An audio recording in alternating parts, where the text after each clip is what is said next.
Donc, je voudrais juste souhaiter un mot de bienvenue aux gens qui vont nous regarder. J'ose espérer que vous avez une meilleure réception. Les dernières assemblées, je n'avais pas de performance dans l'Internet. On a réglé le problème. Là, je suis en ligne, je suis connecté directement avec le réseau maintenant. Donc, ça devrait aller mieux. Vous devriez m'entendre mieux. Évidemment, ceux qui travaillent à l'extérieur de la municipalité, les conseillers et conseillères, ça peut être pour les gens qui vont l'écouter. Des fois, il y a des manques, puis on est désolé, mais c'est hors de notre contrôle. L'Internet, on ne le contrôle pas. Vous le savez, l'Internet haute vitesse, il n'y a pas personne à Aulac qui l'a. Donc, on fait de notre possible, on fait de notre mieux avec ça. On va essayer quand même d'essayer de rendre ça agréable. Évidemment, il y en a que c'est plus agréable que d'autres à regarder. Ce n'est pas de notre faute. OK, donc, on vous souhaite la bienvenue. On commence, en fait, c'est la séance régulière du Conseil municipal de Lac-des-Plages du 13 novembre, vendredi 13 novembre. Il est 19 h, donc on débute. Tous les conseillers, conseillères sont présents. Tout le monde est présent ce soir. Donc, il y aura lieu au courant de la démarche de la séance de ce soir. Si jamais il y a des choses qui nous échappent, de l'ajouter, étant donné que tout le monde est là. Donc, un proposeur, s'il vous plaît, pour ouvrir l'Assemblée. Je propose l'ouverture de l'Assemblée, considérant l'arrêté ministériel 2020-029 de la ministre de la Santé et des Services sociaux qui permet au Conseil de siéger à huis clos et qui autorise les membres à prendre part, délibérer et voter à une séance par tout moyen de communication, considérant qu'il est dans l'intérêt public pour protéger la santé de la population et des membres du Conseil et des officiers municipaux que la présente séance soit tenue à huis clos et que les membres du Conseil et des officiers municipaux soient autorisés à y être présents et à prendre part, délibérer et voter à la séance par visioconférence qui sera diffusée sur le site Web. Alors, je propose que le Conseil accepte que la présente séance soit tenue à huis clos et que les membres du Conseil, le directeur général et l'adjoint au directeur général puissent y participer par visioconférence, que cette séance soit enregistrée et publicisée par diffusion sur le site Web municipal. Tout le monde est d'accord? D'accord. Tout le monde est d'accord? Parfait, merci beaucoup. Donc, on passe à la section administration, ratification de l'ordre du jour. Avant de donner la parole à Mme Moret, juste ajouter à l'ordre du jour l'attribution l'acceptation de l'offre de service pour le déploiement du programme PAIR. Donc, juste mettre ça à l'ordre du jour là, à la fin. Est-ce que Mme Moret, c'est votre tour? Oui, ratification de l'ordre du jour. Je propose que l'ordre du jour soit adopté avec dispense de lecture. Et la modification de l'ajout du programme PAIR. Ça va? Et l'ajout du programme PAIR, oui. Ça va pour vous? Tout le monde est d'accord? Oui. Oui. Ça va. Ratification des procès-verbaux des séances du 9 octobre et du 3 novembre 2020. Je propose que le directeur général soit exempté de la lecture du procès-verbal de séance du 9 octobre et du 3 novembre 2020. Les membres du Conseil l'ayant reçu au moins 72 heures avant le début de la présente séance. Que le procès-verbal de la séance du 9 octobre 2020 et résolution numéro 2020-10-172 à 2020-10-189 inclusivement soit adopté tel que rédigé. Et que le procès-verbal de la séance extraordinaire du 3 novembre 2020, résolution 2020-11-191 soit adopté tel que rédigé. Est-ce que tout le monde est d'accord? Oui. D'accord. Tout le monde est d'accord? Très bien. Monsieur, d'abord, le rapport du maire, là, je n'en fais pas. Correspondance, donc la correspondance qu'on a reçue. D'abord, on a reçu des commentaires sur la location à court terme, en fait, c'est la location touristique à court terme de M. Jérémy Vachon. On a reçu du ministère des Affaires municipales un avis d'octroi de 30 0,40 que nous devrions recevoir en 2 versements, un en décembre et le solde, en fait, qui est à peu près le 2 tiers en décembre, et le dernier tiers, on devrait le recevoir en mars. C'est ce que j'ai compris du communiqué du ministère des Affaires municipales. Aussi du ministère des Affaires municipales, on a reçu le rapport concernant notre règle de la proportion médiane et le facteur comparatif pour 2021. Donc, la médiane est à 0,95. Donc, évidemment, le facteur comparatif est à 1,05. Donc, ça veut dire qu'on est en bas de l'évaluation réelle. Notre rôle est en bas de l'évaluation réelle. La valeur marchande réelle. Ça va? Organisme des bassins versants, on a reçu une demande de renouvellement du programme de suivi de la qualité des eaux de la rivière Masquinongé. On a reçu de l'Union des municipalités du Québec juste une sensibilisation pour la campagne novembre 2020. On a reçu du ministère des Transports une modification du programme d'aide à la voirie locale et une confirmation qu'on devrait recevoir 111 090 $ de mémoire. Est-ce qu'on l'a reçu, M. Dagenet, ce montant-là? Non, on ne l'a pas reçu. Hein? Non, on ne l'a pas reçu encore. Pas encore, non. Loisirs, Sport, Outaouais, demande de maintien des budgets. Bien, il va nous sensibiliser qu'en cette période de pandémie, de ne pas couper dans nos budgets de loisirs. Bien, effectivement, on ne coupe pas dans nos budgets de loisirs. On a reçu le bulletin mensuel le tricentrisme. On a reçu l'information de l'Association des bibliothèques publiques du Québec. C'était, parce que c'est passé, la semaine des bibliothèques, c'était du 17 au 24 octobre. On a reçu du ministère des Transports un projet pilote aux aides de la mobilité motorisée qui devrait être reconduit parce qu'il finissait en 2020, donc probablement il sera reconduit. On a reçu une demande d'adhésion pour la Fédération québécoise des municipalités. La Banque alimentaire de la Petite Nation nous a demandé un appui financier. L'Union des municipalités du Québec nous invite à renouveler notre adhésion pour 2020. On est membre seulement de l'Union des municipalités du Québec. Le Club Quad, on a reçu une demande d'aide financière du Club Quad. On a reçu, je m'excuse si je me penche la tête, c'est parce que je lis les documents en même temps. Là, donc, on a reçu la coopérative de santé du nord de la Petite Nation, des remerciements pour la campagne, pour notre don lors de la campagne de financement. L'Association pulmonaire du Québec nous incite à être vigilants et de suivre la 5e campagne de villes et municipalités contre le radon. Ceux qui seraient intéressés concernant les lectures de radon, là, vous pouvez vous adresser directement à l'Association pulmonaire du Québec qui vont vous faire, moyennant un coût, là, moi, quand je les ai utilisés, on parle de 45 $ pour l'analyse. Ils vous envoient, ce qui est nécessaire pour produire l'analyse, puis tout est inclus, sauf peut-être les frais de poste quand vous le renvoyez aux États-Unis pour le faire évaluer, qui n'est pas cher de toute façon. Madame Maurice, Liette Maurice nous demande si on serait possible de faire de l'affichage des commerces locaux sur notre page web. Et la municipalité de Ripon nous demande notre appui pour l'agrandissement de l'école primaire Sacré-Cœur de Marie à Ripon. C'est tout concernant la correspondance. Ça va pour ça?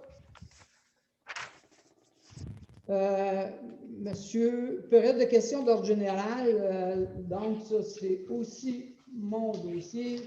Je vais vous donner. On a reçu de 4 personnes des demandes de questions du public d'ordre général. Donc, il y a M.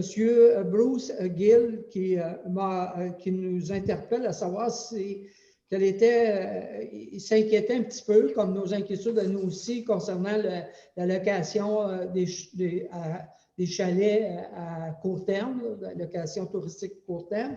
Il demandait ce qui était possible de faire parce que il y a des situations qui ont été témoins, lui et son épouse, cet été, de locataires qui n'étaient pas tellement agréables et peut-être pas tellement de nature à impressionner les enfants. Donc, je vais répondre personnellement, monsieur, parce que les quatre demandes qu'on a, les gens on a au moins leur adresse courriel à qui je peux répondre. Là. Donc, je vais y répondre personnellement pour lui dire nos inquiétudes à nous aussi, ce qu'on veut faire et où on est un petit peu bloqué là, avec le moratoire là, présentement, où le gouvernement veut nous retirer cette compétence.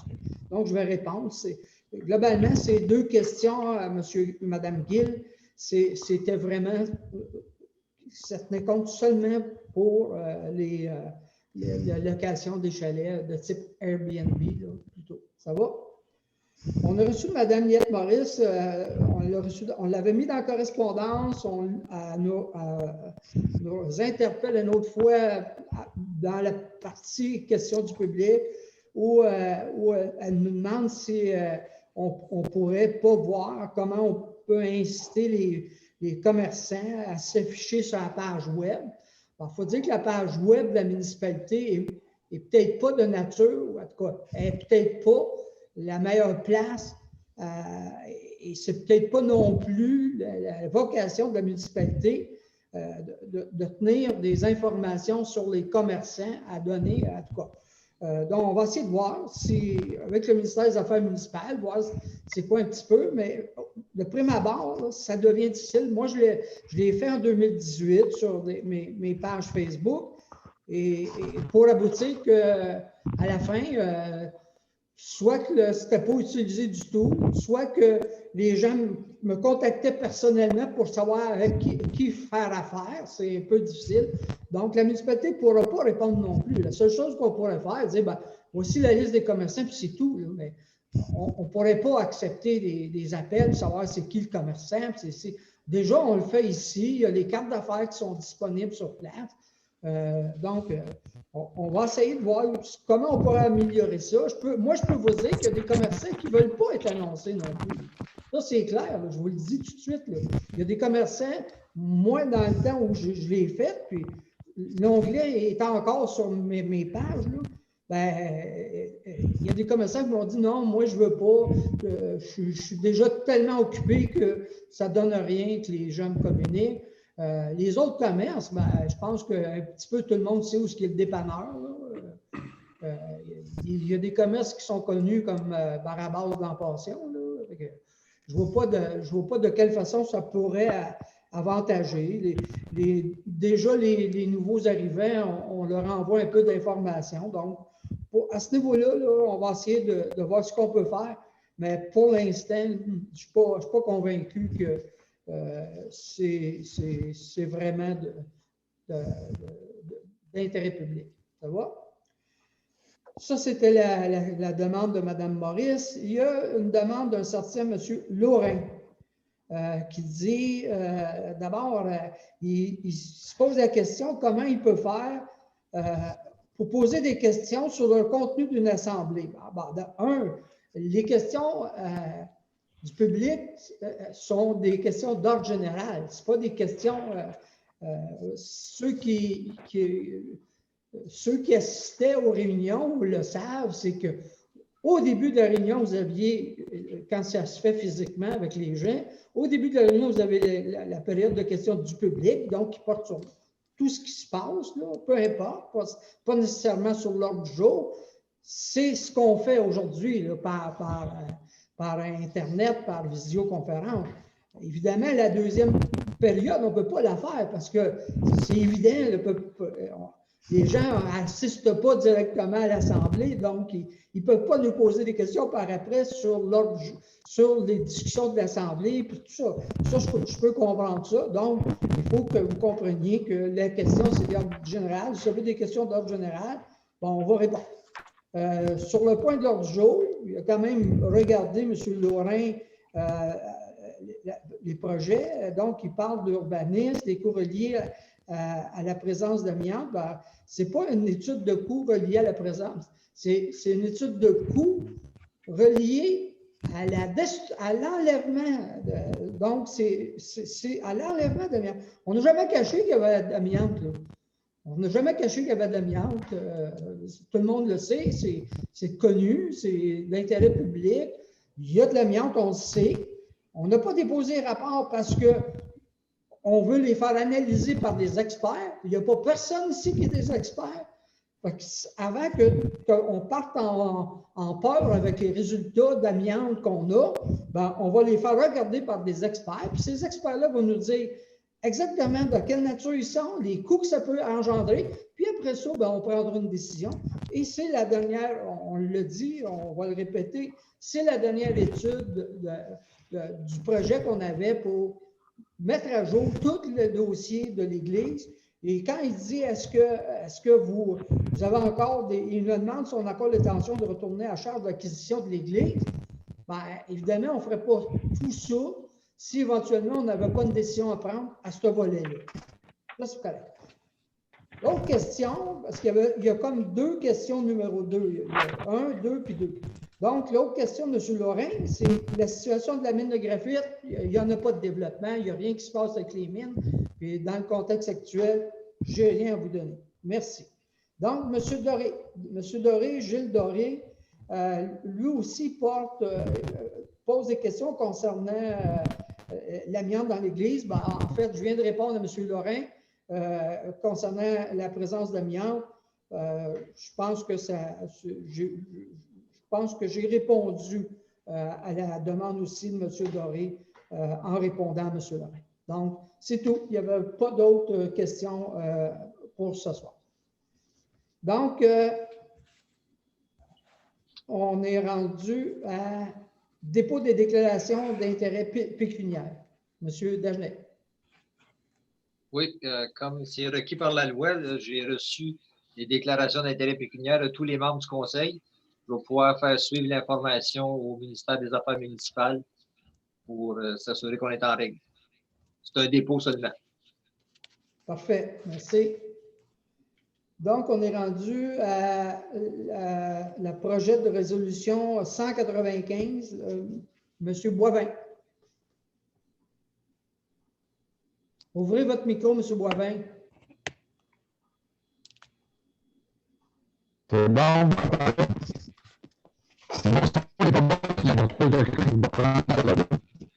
Donc, avant au pouvoir de gouvernement des municipalités et à la capacité des citoyens de se prononcer sur la réglementation de leur milieu de vie.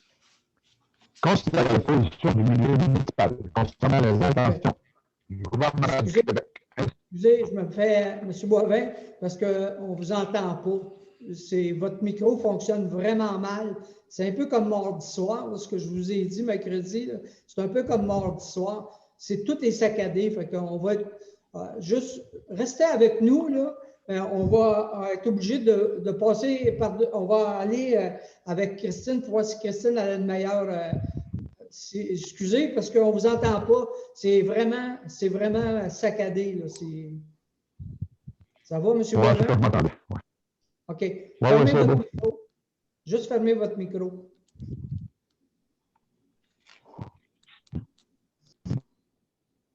Christine, est-ce que tu es prête?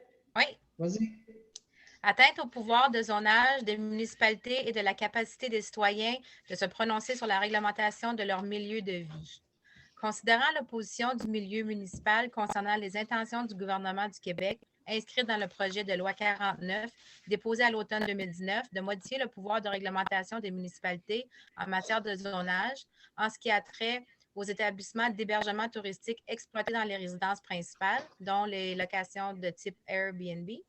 Considérant que cette modification législative aura comme effet de retirer aux municipalités le pouvoir d'interdire des locations de type Airbnb pour les résidences principales sur leur territoire, un pouvoir essentiel notamment pour gérer les problèmes de nuisance découlant de ce type de location dans nos communautés. Considérant que la ministre des Affaires municipales et de l'Habitation, André Laforêt, a inclus ces dispositions litigieuses dans le projet de loi 67, loi instaurant un nouveau régime d'aménagement dans les zones inondables des lacs et des cours d'eau, octroyant temporairement aux municipalités des pouvoirs visant à répondre à certains besoins et modifiant diverses dispositions, déposées à l'Assemblée nationale le 30 septembre 2020, considérant que le pouvoir d'adopter des règlements de zonage déterminant et encadrant les usages est un pouvoir fondamental confié aux municipalités lié à leur responsabilité de gérer l'aménagement de leur territoire inscrit dans la loi sur l'aménagement et l'urbanisme. Considérant l'importance pour les municipalités de pouvoir interdire les établissements d'hébergement touristique exploités dans des résidences principales de location de type Airbnb, dans les zones où cet usage pourrait être incompatible avec le milieu, considérant qu'il est inacceptable que le gouvernement du Québec envisage de retirer un pouvoir de zonage aux municipalités alors que l'Assemblée nationale a reconnu à plusieurs reprises leur responsabilité de maintenir un milieu de vie de qualité sécuritaire et sain. Considérant que cette intention du gouvernement va à l'encontre de la reconnaissance des gouvernements de proximité par l'Assemblée nationale en 2016, considérant que cette intention du gouvernement retire également aux citoyens la possibilité de se prononcer sur la réglementation de leur milieu de vie, comme le prévoient les procédures lors d'un processus de modification au zonage dans une municipalité, et considérant l'absence de motif clair du gouvernement du Québec pour retirer ce pouvoir de zonage aux municipalités avec projet de loi, je propose que le Conseil municipal indique au gouvernement du Québec ainsi qu'aux membres de l'Assemblée nationale son opposition à l'article 81 du projet de la loi 67, loi instaurant un nouveau régime d'aménagement dans les zones inondables des lacs et des cours d'eau, octroyant temporairement aux municipalités des pouvoirs visant à répondre à certains besoins et modifiant diverses dispositions, étant donné qu'il retire un pouvoir essentiel aux municipalités, et que le Conseil municipal indique au gouvernement que cet article du projet de loi 67 est un affront au gouvernement de proximité, que le Conseil municipal demande au gouvernement du Québec de retirer les articles 16 à 20 ainsi que les articles 78 à 85 inclusivement du projet de loi 67, que le Conseil municipal demande au gouvernement du Québec d'appliquer la recommandation numéro 2 du mémoire présenté par l'UMQ.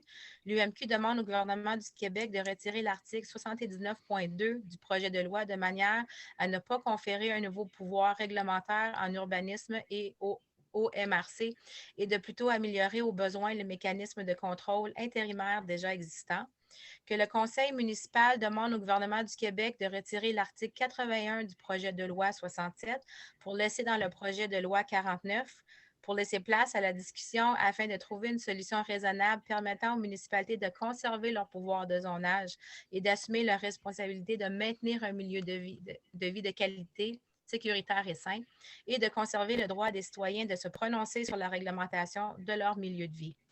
Que copie de cette résolution soit envoyée au premier ministre du Québec, M. François Legault, à la ministre des Affaires municipales et de l'Habitation, Mme André Laforêt, à la ministre du Tourisme, Mme Caroline Proulx, à la chef de l'opposition officielle, Mme Dominique Anglade, et à la chef de la deuxième opposition, Mme Manon Massé, au chef de la troisième opposition, M. Pascal Bérubé, aux députés de notre circonscription et aux membres de la commission parlementaire sur l'aménagement du territoire de l'Assemblée nationale. Et que copie de cette résolution soit également envoyée à la Fédération québécoise des municipalités FQM et aux médias de notre région. Merci. Tout le monde est d'accord? Oui.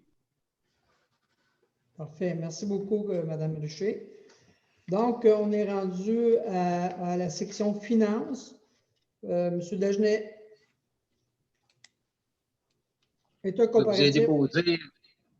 Je vous ai déposé les états comparatifs jusqu'au 30 septembre 2020 avec une prévision des recettes et des dépenses au 31 décembre, tel que requis par la loi. C'est simplement un dépôt. Là, ça nous aide à se préparer pour le budget 2021. Parfait. On a aussi à la section finances reçu le rapport des dépenses autorisées par le directeur général. Et on demande donc à M. Jean de lire la résolution 196. L'approbation des comptes payables, considérant que le directeur général, secrétaire trésorier atteste qu'il y a des fonds disponibles pour les dépenses ci-dessous décrites, je propose que les paiements des comptes payés au montant de 48 791,59 apparaissent à la liste des chèques, soit des chèques émis soient approuvés, que les paiements des comptes à payer au montant de 58 637,36 apparaissent à la liste datée du 10 novembre 2020 soient approuvés. Tout le monde est d'accord? Ça va? Pas d'objection? Oui. Incendie, Mme Moret. Achat en incendie. Considérant la demande du directeur des incendies à l'effet d'acheter des habits de combat et divers équipements nécessaires au bon fonctionnement du département d'incendie, considérant que ces demandes respectent le budget d'incendie que la municipalité de Saint-Émile-de-Suffolk a déjà accepté cette demande, je propose que l'achat des habits de combat et divers équipements nécessaires au bon fonctionnement du département d'incendie soit autorisé auprès d'Aérofeu pour un montant total de 23 263,58 taxes incluses, tel qu'accepté par la municipalité de Saint-Émile-de-Suffolk, que le coût de ces systèmes soit réparti entre les deux municipalités selon l'entente établie, soit 40 pour Saint-Émile-de-Suffolk et de 60 pour Lac-des-Plages. Tout le monde est d'accord? Oui.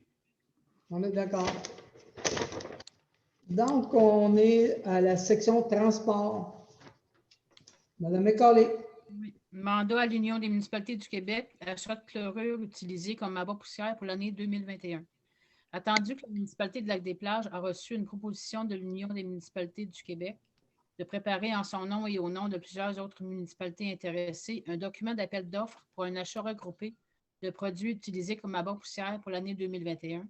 Attendu que les articles 29-9.1 de la loi sur les cités et villes et l'article 14.7.1 du Code municipal permettent à une organisation municipale de conclure avec l'UMQ une entente ayant pour but l'achat de matériel, précise que les règles d'adjudication des contrats par une municipalité s'appliquent aux contrats accordés en vertu du présent article et que l'UMQ s'engage à respecter ces règles, précise que le présent processus contractuel est assujetti au règlement sur la gestion contractuelle pour les ententes de regroupement de l'UMQ adoptées par le conseil d'administration de l'UMQ.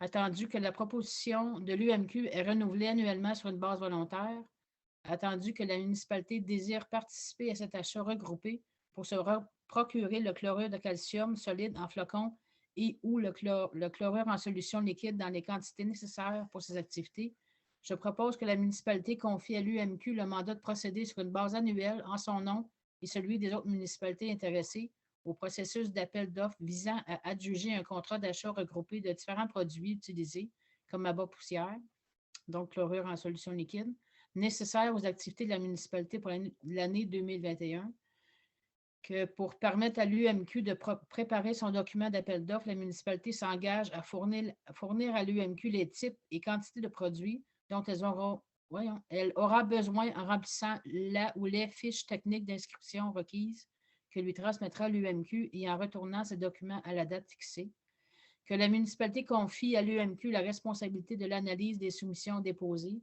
De ce fait, la municipalité accepte que le produit à commander et à livrer sera déterminé suite à l'analyse comparative des produits définis au document d'appel d'offres, que si l'UMQ adjuge un contrat, la municipalité s'engage à respecter les termes de ce contrat, comme si elle avait contracté directement avec le fournisseur à qui le contrat est adjugé, que la municipalité reconnaisse que l'UMQ recevra directement de l'adjudicataire à titre de frais de gestion un pourcentage du montant facturé avant taxe à chacun des participants. Le dit taux est fixé annuellement et précisé dans le document d'appel d'offres et qu'un exemplaire de la présente résolution soit transmis à l'Union des municipalités du Québec.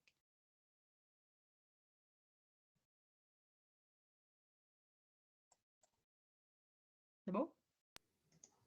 Tout le monde est d'accord? Oui.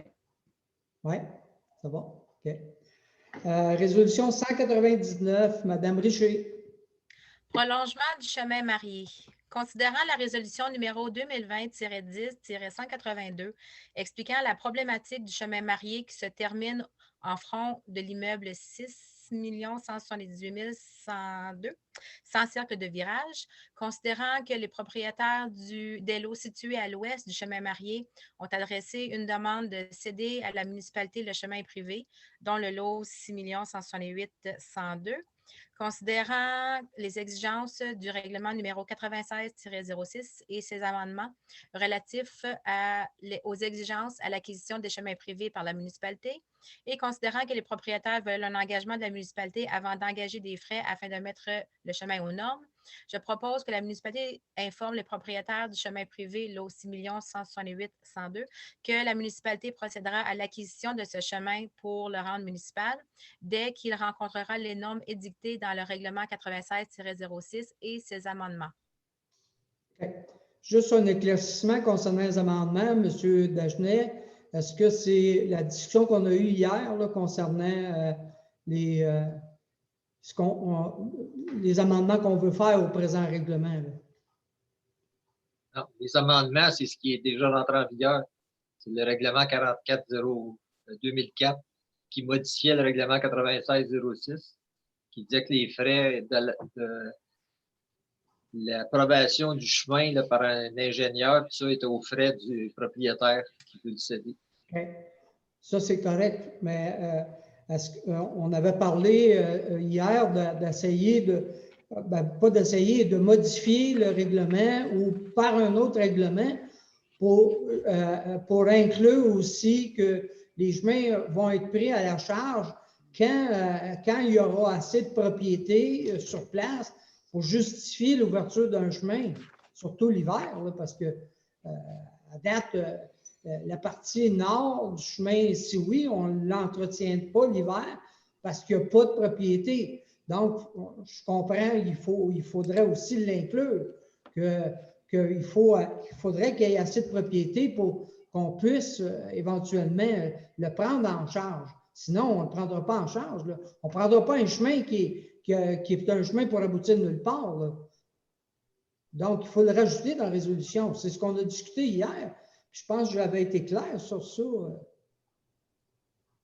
Moi, je pensais que les amendements... C'est pas un règlement. Vous pouvez mettre des amendements à la résolution, mais le règlement n'est pas en vigueur. Donc, ce soir, il est trop tôt pour adopter cette résolution-là. Parce que si on adopte cette résolution-là ce soir, on ne pourra pas par après revenir avec des conditions. Les conditions peuvent être ajoutées à la résolution. Oui, je comprends. Donc, mais il faut les rajouter ce soir. Il faut le mettre dans la résolution, les conditions. Ben oui, mettez-les. C'est quoi les amendements? Alors, on a discuté hier, là, il faut qu'il y ait un certain nombre de bâtis pour qu'on puisse justifier les coûts. Si on a un chemin, parce que moi, je veux qu'éventuellement, ça devienne une règle générale, ça. Pas être obligé à chaque fois qu'on a une demande d'un propriétaire de revenir à la charge au conseil. Je veux que ça soit général. Je veux qu'on dise aux entrepreneurs, ben voici, on a, et nos fonctionnaires sont en mesure de vous dire, oui, c'est accepté selon telle condition. Ben, il faut aussi que les entrepreneurs comprennent qu'on ne pourra pas prendre un chemin s'il n'y a pas de bâti. Parce que s'il n'y a pas de bâti, on n'ouvrira pas le chemin. Là.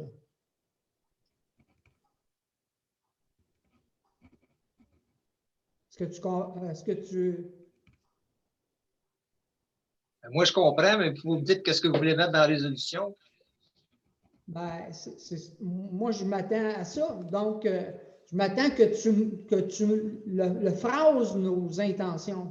Je m'attends que ce soit toi qui me dise qui c'est qu'il faut qu'on marque dans notre résolution. Ben, vous dites qu'il y en a des bâtiments. S'il y a un bâtiment, c'est suffisant? Ça en prend-tu 4?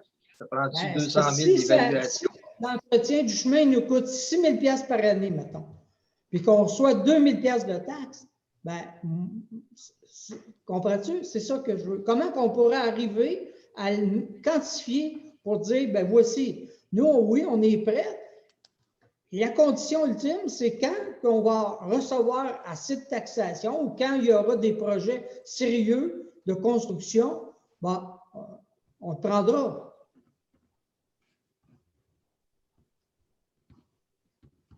Bon, oui, des projets sérieux de construction, des vagues. Ben, c'est ça, c'est exactement ça. Ben, c'est parce que les demandes des entrepreneurs peuvent être vagues aussi. Mais après, regarde, on l'a vécu avec le domaine des étoiles à l'époque. Ben, on s'est ajusté par après, mais là, on comprend que ce n'est peut-être pas un projet d'une grosse ampleur, là, ce qu'on parle. Là. Mais il y a d'autres projets qui pourront venir dans le futur, qui auront peut-être plus d'ampleur. Puis c'est essayer de trouver un terrain qui est acceptable pour les contribuables aussi. Ce n'est pas juste pour nous, c'est pour tout le monde. Là. Oui, Nancy? Ce ne serait pas quelque chose qui serait dans le règlement de lotissement, qu'on pourrait régler ça? Quand les entrepreneurs, là, ils font leur lotissement dans le terrain, le lot, et on ne pourrait pas le mettre là, ce règlement-là, ou cette demande-là? Ben, ça va être plus long à faire si on fait ça de cette manière-là. Parce que là, tu as toute la procédure de dépôt et tout ça. Ça peut prendre 6 mois quasiment avant de régler ça. Aussitôt qu'on s'en va dans des règlements de zonage, de construction et tout ça, c'est plus long. Là, c'est un règlement de maison, en fait. C'est des règlements, c'est plus court. Ben, moi, je pense qu'on devrait le plus le détailler avant d'adopter ça. Effectivement. Oups, vous êtes d'accord? On va juste l'enlever pour ce soir, c'est tout. On va juste le laisser de côté, puis on va revenir avec le mois prochain. On va essayer de le développer d'ici à ce temps-là. Si tout le monde est d'accord, c'est ce qu'on va faire. Oui. M. Jean, me dit oui. Nancy? Oui. Oui. Christine? Moi, je suis d'accord à ce qu'on le reporte, mais OK. je trouve ça drôle qu'on le mentionne là, cette problématique-là. Ben, c'est parce qu'on a discuté, puis moi, j'avais compris que les amendements, ben, je pensais qu'ils viendraient avec, mais ils ne sont pas là, les amendements. C'est des amendements qui sont déjà passés dans le passé, là, excusez. Là. Mais donc, c'est pas... donc, moi, je pense qu'on devrait déposer la résolution de ce soir, puis on la repassera en décembre, c'est tout. Il n'y a pas d'urgence de toute façon là. Tout le monde est d'accord? OK. On dépose le projet de résolution 199, M. Dagenet. Urbanisme, M. Jean. Projet 200. Partenariat avec l'organisme de bassin versant des rivières Rouges, Petite Nation et Saumon. Considérant que depuis 2015, l'organisme des bassins versants des rivières Rouges, Petite Nation et Saumon travaille ardemment à la mise en place d'un programme pour le suivi de la qualité de l'eau des rivières, considérant la sollicitation pour la campagne de suivi de la qualité de l'eau 2021 de l'OBV RPNS pour la station de la rivière Masquinongé, je propose que la municipalité de Lac-des-Plages informe l'organisme des bassins versants des rivières Petite-Rouge, Petite Nation et Saumon qu'elle accepte le renouvellement du partenariat pour la poursuite du programme pour le suivi de la qualité de l'eau 2021 au coût de 2 700 $ plus taxes pour la station de la rivière Masquinongé. Tout le monde est d'accord? Tout le monde est d'accord? Résolution 201. Contrat de vidange de fosses septiques.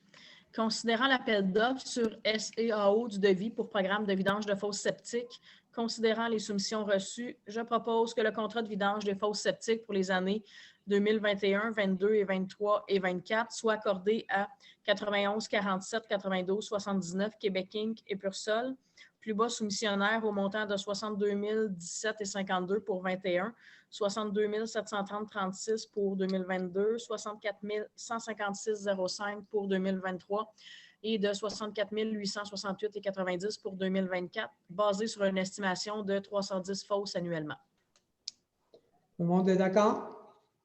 Oui. Tout le monde est d'accord? Résolution numéro 202.